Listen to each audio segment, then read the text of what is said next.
Hi everyone, my name's Kate Kalthoff and welcome to a Stamping to Share video. I'm a Stampin' Up! Demonstrator and I love my job. So today I'm going to share with you how to create this really cute card using the Hexagon Hive Thinlits die. And I've got a couple tips for you along the way too. So let's get started. The first thing we're going to need is some crushed curry paper. And I've cut it at 5.5 by 8.5 and I've scored it at 4 1/4. So we're just going to take this paper and we're going to fold it in half along the crease line, and then we're just going to set that aside for a second because now we're going to do our Hexagon Hive framelit. And what you will need in addition to your framelit die and your Big Shot machine, and I store them right in the front of the actual container where my Hexagon Hive framelit came from. And, well, actually, I keep calling it a framelit. It's actually a Thinlit die. But I've stored some wax paper in with this die. So I just cut up a bunch of wax paper at one time, store it in the front of the die, and it works perfect for me. And you'll see why in a second. I'm going to get the Big Shot into the picture. And I discovered, of course, I've known this for a while, but not everybody knows this. If you use wax paper, or sometimes even vellum does the trick too, between the paper that you want and your cutting piece, you will get it will all come out a lot better. So I've got the magnetic platform. I'm putting down my cutting plate. Now I'm putting down the soft suede paper, and this is just a 1/4 sheet of your standard 8.5 by 11 paper. Now I have the wax paper and I'm putting on the Hexagon Hive Thinlit die. Then I'm putting my no-cut plate over the top. And then, because my machine is quite loose from all of my customers using it and myself using it a lot, I put a cardstock vellum shim over the top. And then I just run it through the Big Shot machine. And you can hear it kind of crackling in there, but that's all good because that just means everything's going to come out really good. So set that aside and let's look at the results here. Now, if you don't do this, if you don't use the wax paper, it might work fine for you, but it might not. And the problem you'll have is whether or not you can get all these pieces punched out cleanly.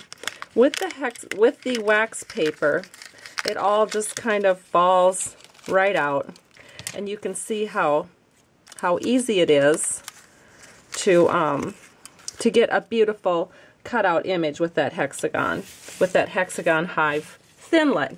Boy, I'm going to have this really down by the time this video is over. So I am going to set that aside for a minute. I'm going to put all this in the trash. And then we've got to get some stamping done here. Now I'll show you the original picture again, and it looks like this. So let's go ahead and put our cutout onto the card. I'm going to use some glue for this, and you don't need to glue every single little piece. You just want to put some glue in these bigger pieces. So we're just adding some glue, very small amounts, you don't need a lot. That's our multi-purpose liquid glue. And then we're just going to center it in on the front of this piece of cardstock for our card. Alright, beautiful. And that is done for the moment. And now let's go look at this card again. So we're going to need a couple of circle cutouts, and I'll show you what I used.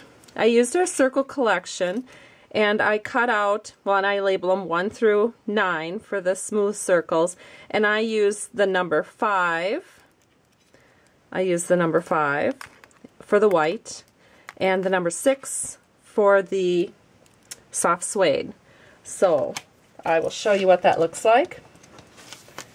This is the soft suede, and I already have dimensionals on that, so we can go ahead and, whoops, I guess we shouldn't.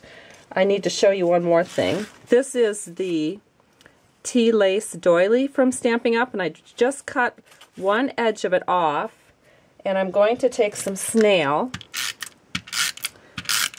or you could use multi-purpose liquid glue too if it's handy for you. And you are just going to set this right like this onto your card. Just like that. Beautiful. Then we can go ahead and put our circle, our soft suede circle, onto our card. Alright, we're almost done. We just need to do some stamping.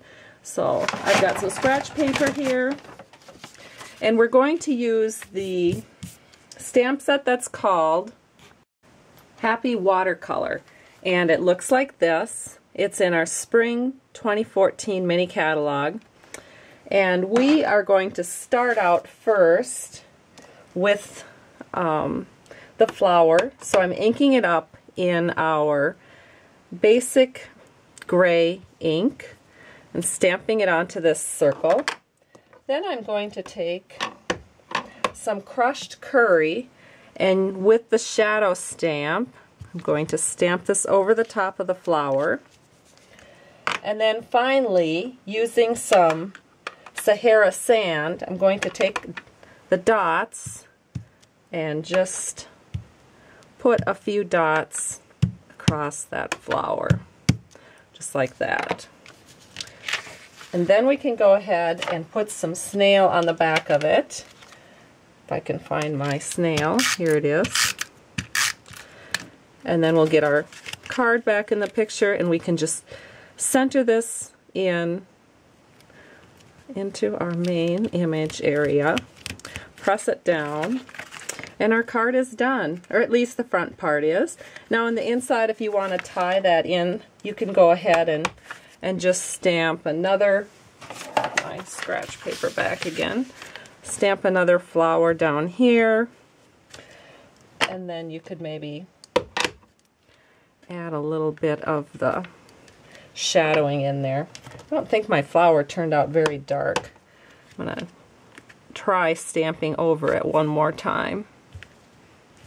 There we go. Now it looks like it's breezy. It's swaying in the wind. Alright, so that's how you create this card. Hope you've had a great day, and thank you so much for stopping by and checking out my video. Bye-bye.